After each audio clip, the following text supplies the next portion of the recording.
Fala galera, tudo bem com vocês? Pessoal, então agora na nossa terceira aula, sobre reparação tecidual, agora sim a gente começa a entrar sobre esse processo que é fundamental no nosso tecido, como nós vimos nas nossas aulas passadas, para que haja um início de um processo que vai devolver esse tecido exatamente igual ele se mantinha anteriormente. Então, só para que a gente tenha um ponto de partida, eu tive uma lesão, essa lesão me gerou o início do meu processo de reparação tecidual. E o processo de reparação tecidual, pessoal, ele se inicia, dentro de um processo inflamatório. Mas o processo de reparação tecidual, ele vai ser dividido em três fases. Uma fase inflamatória, que é aquela fase que eu espero pegar no meu paciente, que não necessariamente é a fase que você vai receber o indivíduo, ok? Você atuando clinicamente, o indivíduo que vai te procurar num processo inflamatório realmente é aquele jogador, é aquele cara que sabe o que aconteceu, ele tem uma noção básica. Até porque, se a gente for pensar nos moldes antigos do nosso sistema de saúde, o cara ele nunca ia te chegar num processo inflamatório. Ele ia chegar para você provavelmente na segunda fase ou na terceira. Só se ele observou que aconteceu algum problema na primeira fase e ele ainda está preso nela. Por quê? Porque o cara que chega para você num processo inflamatório é o paciente que você ama, que você quer realmente, que você vai desde o início gerar situações teciduais para que esse indivíduo tenha uma boa melhora, uma boa caracterização tecidual, uma boa proliferação, um bom remodelamento e até um bom processo inflamatório. O que não é padrão para todos. Por quê? Para o cara chegar para você na primeira fase do processo de reparação tecidual, esse cara ele tem que chegar para você no máximo com 48 horas de lesão. E 48 horas de lesão, desculpem o 8 aqui, o 8 é um pouco ruim.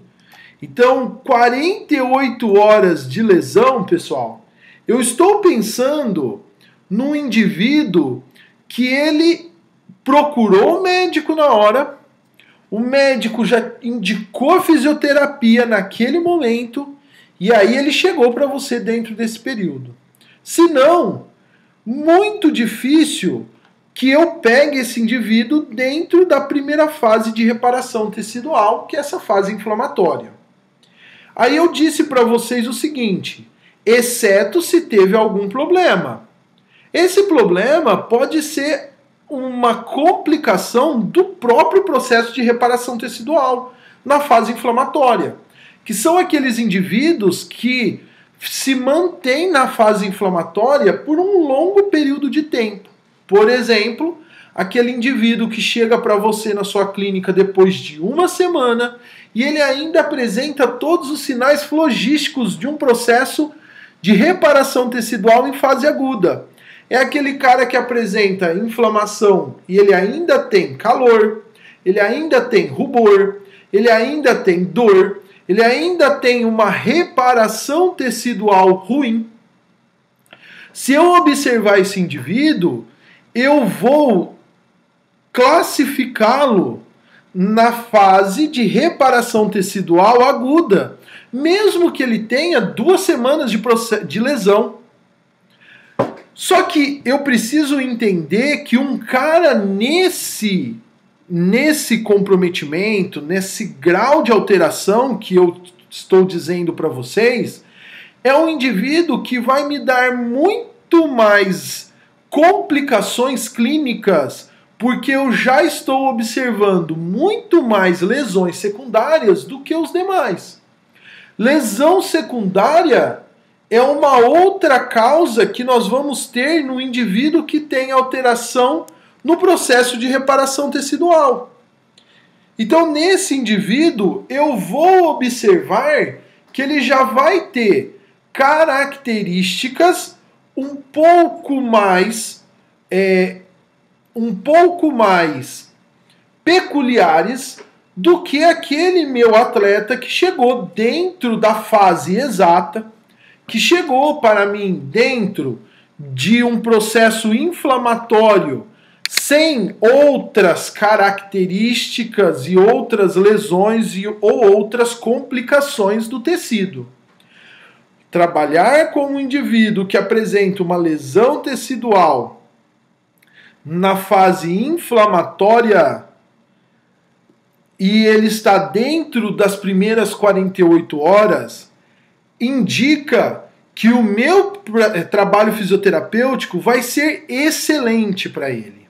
Onde eu vou ter um indivíduo que vai me apresentar uma melhora tecidual significativa, que vai me apresentar um melhor processo proliferativo, que vai me apresentar uma melhor característica do tecido de um modo geral.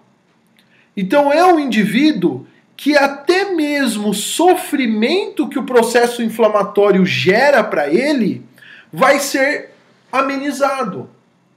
Porque o indivíduo que chega para mim no processo inflamatório na minha clínica, eu já vou começar a controlar os processos fisiológicos que acontecem nesse tecido, que vêm por feedbacks, ou melhor, que vêm por sistemas passivos de controle fisiológico, e esse sistema passivo de controle vai me desencadear uma grande quantidade, por exemplo, de exudato no tecido. E esse exudato no tecido vai ter que ser vai demorar muito mais para ser metabolizado do que um indivíduo que já teve um controle desse exudato no início do processo inflamatório. Então é aquele cara que vai chegar na sua clínica com 30 ml de um edema, sendo que se ele tivesse chegado no primeiro dia no processo inflamatório, ele teria 100, 150 ml. Então, teoricamente, eu teria que metabolizar 50% a menos aquela lesão. Tendencialmente, eu teria então um tecido muito melhor clinicamente. Eu observaria um indivíduo com menores sofrimentos. Por quê? Maior exudato, me gerando maior presença de edema, me gerando assim maior dificuldade de movimentação, acúmulo de edema pressionando o tecido, me desenvolvendo dor e gerando alterações clínicas ruins, que vai fazer com que o meu paciente tenha queixas clínicas ruins e que vai então piorar o meu tratamento. Ou melhor, eu vou ter um tratamento mais longo para reverter o quadro que esse indivíduo se apresenta. Pessoal, outra coisa que a gente precisa comentar rapidamente é que hoje, na verdade, graças a Deus, esse cenário está mudando. Hoje, muitos dos indivíduos, principalmente dos indivíduos que sofrem traumas, eles já vão direto numa clínica fisioterapêutica, não para ser diagnosticado, mas para ser tratado. Então a recuperação dele é ainda mais rápida. Porque saber que ele teve um entorse de tornozelo, ele viu o entorse dele, ele acabou de cair, ele viu a lesão ali, ele está ciente que ele tem essa alteração tecidual. Então, a partir disso, ele já tem a ciência que ele necessita buscar um fisioterapeuta. Se ele buscar apenas um auxílio dentro do sistema de saúde, pensando em equipe médica, ele vai ter um auxílio medicamentoso para controlar os os seus sintomas, que é muito importante, mas ele não vai ter uma melhora desse processo inflamatório, onde eu vou acelerar essa inflamação, dando uma melhor característica e capacidade de entrar num sistema proliferativo. E digo ainda mais, pessoal, se ele entrou numa proliferação tecidual melhor, numa característica melhor proliferativa, automaticamente esse indivíduo ele vai ser melhor, ele vai ter uma recuperação melhor e uma fase de remodelagem tecidual menor. E essa fase de remodelagem tecidual, ela é fundamental para você, fisioterapeuta, que está me assistindo. Porque é o momento que você vai botar o cara para correr, para jogar bola, para fazer chutes.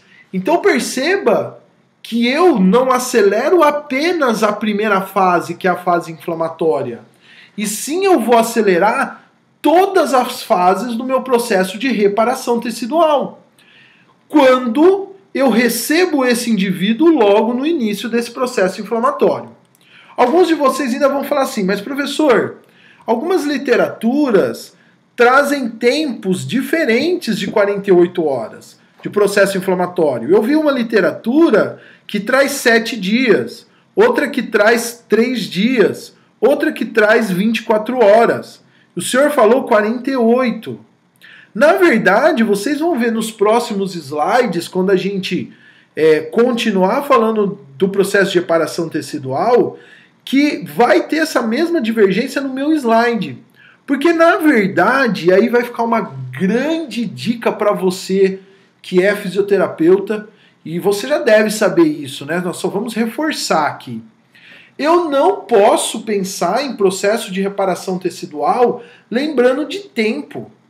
Quem pensa em tempo de processo de reparação tecidual vai comer um grande bolo no meio do processo. Por quê? Se eu pensar em um tempo, 48 horas, aquele cara que chegou para mim depois de uma semana, sem fazer nada naquele tornozelo do entorse que ele teve, aquele cara, eu vou classificar ele numa fase proliferativa, sendo que ele ainda vai ter todas as características num processo de reparação tecidual aguda. E se eu não tomar cuidado, eu vou reagudizar esse cara se ele ainda não estiver na fase aguda. Se ele estiver na fase transitória. Se ele estiver na fase aguda, eu vou piorar a sintomatologia dele e eu vou piorar a característica desse indivíduo, fazendo com que ele tenha mais dor, um pouco mais de sofrimento. E isso, pessoal, é importante para nós. Muitas das vezes eu recebo pacientes crônicos com essa característica. São pacientes crônicos que têm lesões crônicas, vai na fisioterapia, o indivíduo, por lembrar que é uma lesão crônica, ele esquece que em alguns casos eu posso ter, em doenças crônicas, processos inflamatórios isolados, ou até não só isolado, como processos inflamatórios constantes nesse tecido, o indivíduo desacerba com o processo inflamatório, ele não entendeu, ele não conseguiu caracterizar isso, então ele teve atitudes clínicas que poderiam desacerbar esse quadro, e o paciente sai da clínica com mais dor. O paciente vai embora, passa 2 horas, as suas dores aumentam. É aquele paciente que ele não consegue ter uma melhora clínica significativa. Em alguns desses pacientes vai até desistir da fisioterapia, porque ele acha que a sua fisioterapia ela não está sendo uma fisioterapia efetiva, porque ele foi buscar uma melhora da sua sintomatologia e ele está encontrando uma piora desse caso clínico. Então, olha, pessoal, que importante o entendimento do processo de recuperação tecidual, esse processo de cicatrização tecidual, até mesmo para que eu possa lidar com o meu paciente e evitar evasão da minha clínica. Ok, pessoal? Bom, pessoal, vou parar a aula aqui. A gente retoma na próxima aula, dando sequência no processo de reparação tecidual na fase inflamatória, ok? Grande abraço a todos, uma excelente aula e um excelente curso para todos.